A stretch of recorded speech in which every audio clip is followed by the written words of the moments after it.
Underworld, gang war, ये वो शब्द हैं जिनको आपने जब कभी सुना होगा जहन में मुंबई आया होगा, क्योंकि गुनाहों की डिक्शनरी में अंडरवर्ल्ड और गैंग वॉर मुंबई से ही ताल्लुक रखते रहे हैं। लेकिन अब ऐसा लगता है कि पंजाब ने मुंबई की जगह ले ली है। पंजाब से गैंग वॉर की आती खबरों का वहां के कलाकारों से कनेक्शन मिलता रहा है। अब मशहूर सिंगर मनकीरत औलख गैंगस्टर्स की लिस्ट में टॉप पर हैं। क्या है ये पूरा मामला, देखिए इस रिपोर्ट में। 29 मई 2022 ये वो तारीख है जिस दिन कातिलों ने छलनी कर दिया एक मशहूर सिंगर का जिस्म, जिसके बाद पंजाब में गायकों की गैंगवार की कहानी सबके सामने आने लगी। सिद्धू मूसेवाला मर्डर केस ने पंजाब में गायकों के गैंगस्टर कनेक्शन को खोल कर रख दिया। पंजाब म्यूजिक इंडस्ट्री में बढ़ते गैंगस्टरों के वर्चस्व की बात सबके सामने आ गई। सिंगर सिद्धू मूसेवाला की हत्या के बाद जेल में बंद गैंगस्टर लॉरेंस बिश्नोई और कनाडा में बैठे गोल्डी बराड़ ने सोशल मीडिया पर पोस्ट कर इस मर्डर की जिम्मेदारी ली। बिश्नोई गैंग ने सिद्धू पर उनके एक साथ विक्की मिद्दू खेड़ा की हत्या में शामिल होने का आरोप लगाया। सिद्धू मूसेवाला पर बम्बिहा गैंग का साथ देने का भी आरोप लगाया गया। सिद्धू मूसेवाला की हत्या के बाद से ही मनकीरत औलख भी चर्चा में आ गए। सोशल मीडिया पर चर्चा चली कि मूसेवाला की हत्या में औलख कनेक्शन भी शामिल है।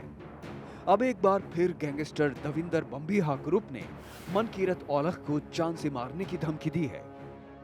गैंगस्टर ने एक फेसबुक पोस्ट करते हुए लिखा है कि सिद्धू मूसेवाला की मौत के जिम्मेदार हर एक शख्स को जान से मार दिया जाएगा। गैंगस्टर ने अपनी पोस्ट में मनकीरत का नाम लिखते हुए कहा कि वो उनकी हिट लिस्ट में टॉप पर है।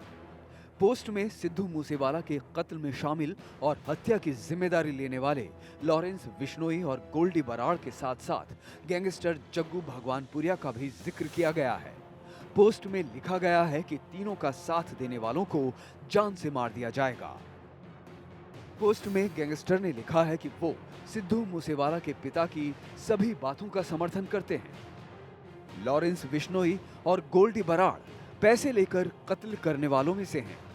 बम्बिहा गैंग का कहना है कि जिस दिन मूसेवाला का कत्ल हुआ था, एक सिंगर का नाम सामने आया था, लेकिन उसे गुप्त रखा गया। पोस्ट में लिखा गया है कि गोल्डी बराड़ को पता है कि उसने बहुत बड़ा पाप किया है, जिसकी माफी उसे मौत के बाद भी नहीं मिलेगी, चाहे कितना भी समय लगे। मूसेवाला की मौत का बदला लिया जाएगा। मनकीरत औलख को इसके पहले भी बम्बिहा ग्रुप धमकी दे चुका है, जिसको लेकर मनकीरत औलख ने पुलिस में शिकायत भी दर्ज करवाई थी। मनकीरत पुलिस से अपनी सुरक्षा बढ़ाने की मांग भी कर चुके हैं। लेकिन पंजाब में गायकों पर जिस तरह से गैंगस्टरों का साया छाया हुआ है, ये डराता है। कला में कातिलों के वर्चस्व पर बड़ी चोट करने का वक्त आ गया है। Bureau report, Bharat 24।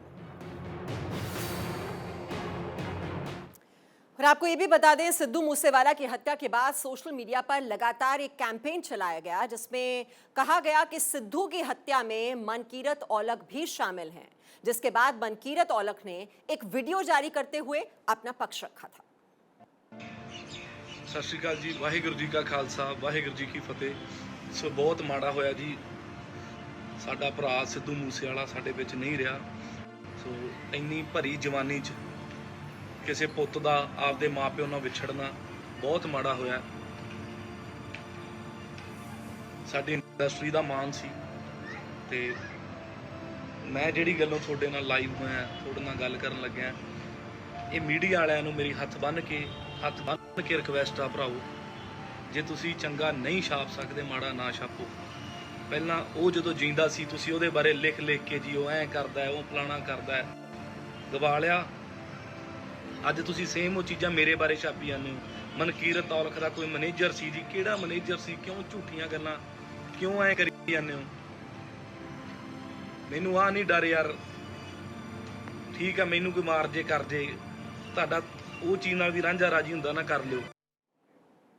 और अब हिट लिस्ट में ये भी आ चुके हैं। लेकिन सवाल ये है कि पंजाब की कला में ये कातिल कहां से आ गए, क्योंकि सिद्धू मूसेवाला हत्याकांड अपने साथ कई सवाल छोड़ गया था। और पंजाबी सिंगर्स को लेकर ये जो खबरें लगातार आ रही हैं वो बहुत ही डराने वाली हैं, चिंता पैदा करने वाली हैं। पंजाब में सिंगर्स पर गैंगस्टर्स का ये जो साया है ये हमेशा से देखा गया है। कुछ नाम आपको बता देते हैं।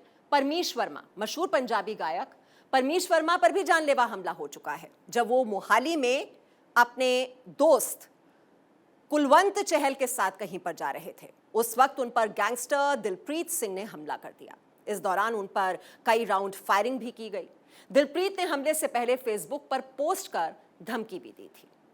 गिप्पी गरेवाल, इससे पहले गिप्पी गरेवाल को भी गैंगस्टर दिलप्रीत ने धमकी दी थी। ये धमकी रंगदारी को लेकर दी गई थी। गैंगस्टर ने वीडियो कॉल पर गिप्पी गरेवाल को जान से मारने की धमकी दी थी, जिसके बाद गिप्पी गरेवाल ने पुलिस में इसकी शिकायत दर्ज कराई थी। नवजोत सिंह, सिद्धू मूसेवाला की ही तरह पंजाबी गायक नवजोत सिंह की भी चंडीगढ़ के डेरा बस्सी में हत्या कर दी गई थी। नवजोत का शव एक खाली प्लॉट में मिला जो कि उसकी कार से महज 50 मीटर की दूरी पर था। कार का पिछला दरवाजा खुला हुआ था। नवजोत सिंह को 9 mm की पिस्टल से 5 गोलियां मारी गई जो कि शरीर से आर पार हो गई। एक गोली माइक्रा कार में लगी। बलकार सिद्धू को भी धमकी दी जा चुकी है। सबसे पहले तो उनके फेसबुक अकाउंट को हैक किया गया, उसके बाद उनके अकाउंट से उनकी निजी वीडियो पोस्ट करने की धमकी दी गई, पैसों की मांग की गई। बलकार सिद्धू ने एक बार रुपए भी दे दिए, जिसके बाद उनसे कई बार रुपयों की मांग की गई। आखिरकार उन्होंने पुलिस से इसकी शिकायत की। अगला नाम आता है राय जुझर का। जालंधर से ताल्लुक रखने वाले सिंगर राय जुझर ने एक वीडियो पोस्ट कर खुलासा किया था कि एक गैंगस्टर ने उनके पास फोन किया और उन्हें जान से मारने की धमकी दी गई। राय जुझर ने बताया था कि गैंगस्टर उनके गानों को पसंद नहीं करता था, इसलिए उसने फोन पर धमकी दी थी। करण औजला, पंजाबी गायक करण औजला को भी धमकी दी गई। करण औजला को सिद्धू मूसेवाला का राइवल माना जाता है। ऐसे में सिद्धू की हत्या के बाद करण औजला को भी धमकियां दी गई। उनको हैरी चट्ठा गैंग की तरफ से ये धमकियां दी गई और महज धमकियां ही नहीं बल्कि उनके एक करीबी दोस्त के घर इस गैंग ने गोलीबारी भी की। आर नायत, पंजाबी सिंगर नेतराम जो कि आर नायत के नाम से जाने जाते हैं, उनके साथ मानसा स्थित उनके घर पर मारपीट की गई थी। ये मामला सिंगर के एक कॉन्ट्रैक्ट से जुड़ा हुआ था जिसको लेकर उनके साथ मारपीट हुई थी। तो ऐसे बहुत से ये पंजाब के सिंगर हैं जिनको लगातार धमकियां मिल रही हैं या फिर जिन पर इस तरह से ये जानलेवा हमला किया गया है, और ये सारे जो गैंग वॉर है वहां पर ये इन लोगों की परेशानियां बहुत ज्यादा बढ़ा रहा है।